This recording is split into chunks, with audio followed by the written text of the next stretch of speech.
Orang tuh biasanya belajar dari kesalahan. Tapi kalau orang sampai ngulangin kesalahannya, berarti dia nggak pernah belajar. Saya tulis di Instagram saya bahwa your hobby can kill you.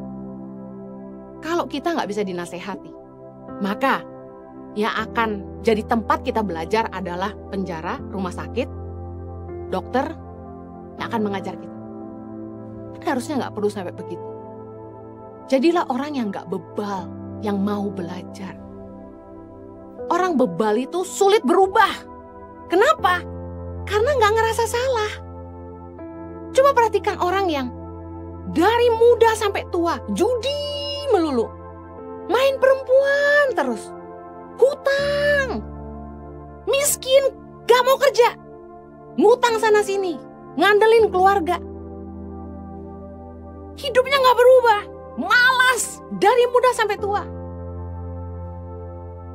Kenapa orang bebal sulit berubah? Karena tidak merasa salah. Orang yang tidak mengikuti perintah itu akan kerja seenaknya, hidup seenaknya, karepe dewek. Orang-orang yang gak bisa ngikuti perintah, ini attitude problem yang akan membuat dia gak bisa kerja. Kenapa? Karena kerja dimanapun ada SOP, ada aturan. Kalau kita gak bisa ngikutin, orang gak bisa terima kita. Anda jualan makanan, tanda penyajian tuh begini, Anda gak mau, Anda bungkus aja pakai kertas, lempar di plastik, kirim. Gak ada orang yang mau beli makanan Anda lagi. Orang yang gak bisa ngikuti perintah, orang yang gak bisa ngikutin aturan, kerja dimanapun akan nabrak sana sini. Orang yang bebal itu bikin pemimpin capek. Ibrani 13 ayat 17. Taatilah pemimpin-pemimpinmu dan tunduklah kepada mereka, sebab mereka berjaga-jaga atas jiwamu sebagai orang-orang yang harus bertanggung jawab atasnya. Dengan jalan itu mereka akan melakukannya dengan gembira, bukan dengan keluh kesah. Sebab hal itu tidak akan membawa keuntungan bagimu. Kenapa nggak membawa keuntungan? Karena pemimpinmu jadi marah, pemimpinmu jadi capek. Pegawai adalah aset sebuah perusahaan. Bahkan pegawai itu menentukan kesuksesan perusahaan. Tapi bawahan yang tidak bisa ngikuti perintah akan jadi sumber masalah. Satu kali saya marah sama tim hospitality di kantor kami. Karena saya ada tamu yang janji untuk makan siang. Saya sudah pesankan makanan, saya sudah atur baik-baik 3 hari sebelumnya, paginya, bahkan sejam sebelumnya saya sudah kasih tahu supaya ingat.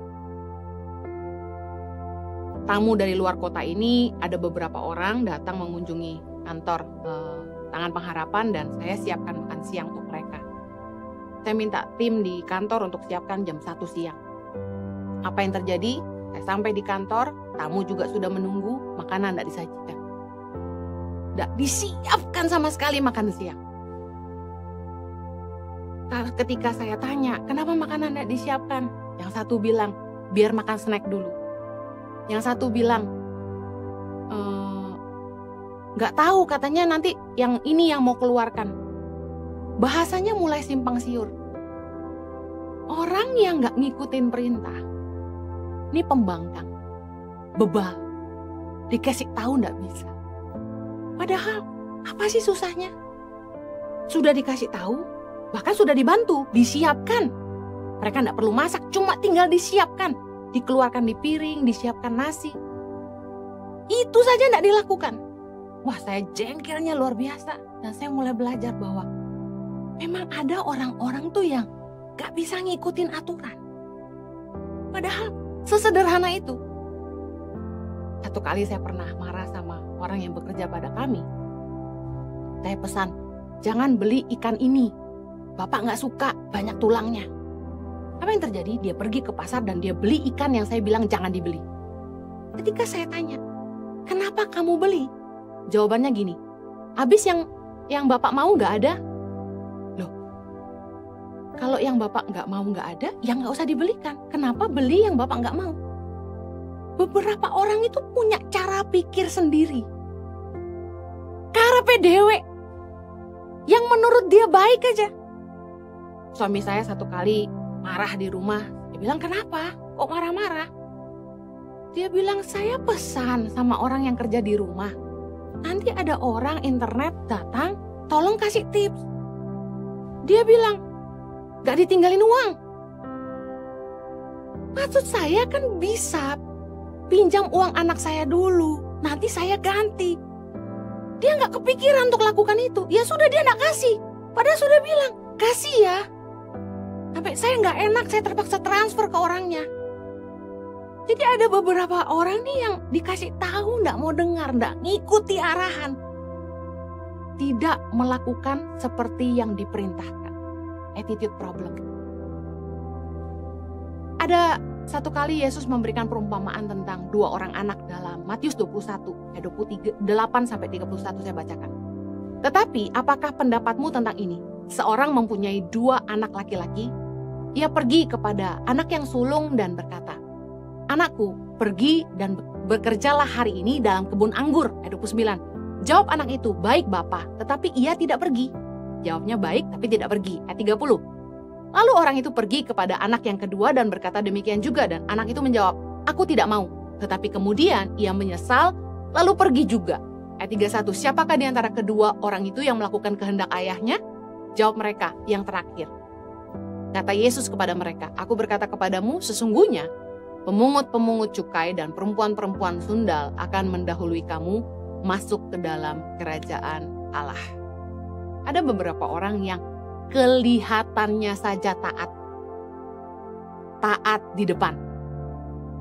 Bilangnya, ya, kalau disuruh apa-apa, ya, siap, tapi nggak dikerjakan. Di depan kita bilangnya iya, tapi yang dilakukan sebaliknya. Gak nurut. Di depannya saja taat, bilang iya, tapi tidak dilakukan. Ada orang-orang yang di depan manis, tapi di belakang ngomongin kita. Jangan cuma taat untuk dilihat. Taatlah karena tanggung jawab.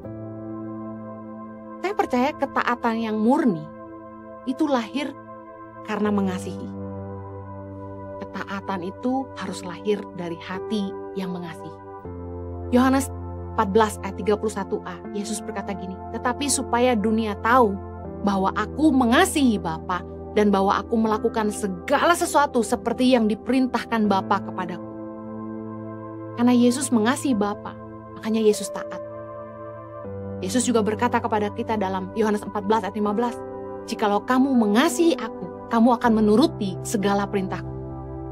Kalau kita mengasihi Tuhan, kalau kita bilang kita mengasihi Tuhan, kita akan melakukan seperti yang apa dikatakan firman Tuhan. Kita akan melakukan persis seperti yang firman Tuhan katakan.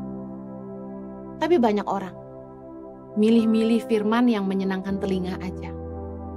Cuma ngambil potongan-potongan ayat yang menyukakan hatinya aja. Bahkan tahu kebenaran, tapi cari-cari alasan dan pembenaran diri sendiri. Kalau kita mau belajar taat, taatlah seperti yang diperintahkan. Saya akhiri dengan ini.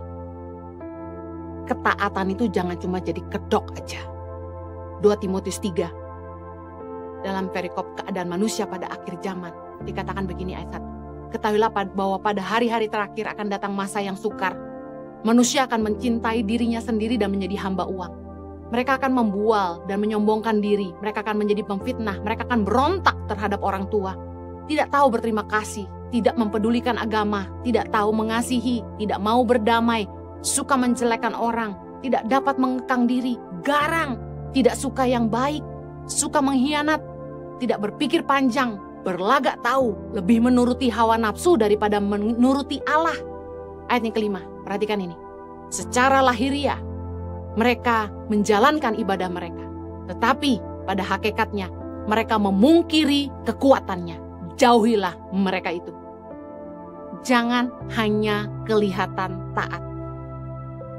Jangan sampai ketaatan kita cuma kedok. Rajin ibadah, pelayanan, tahu banyak firman, puasa.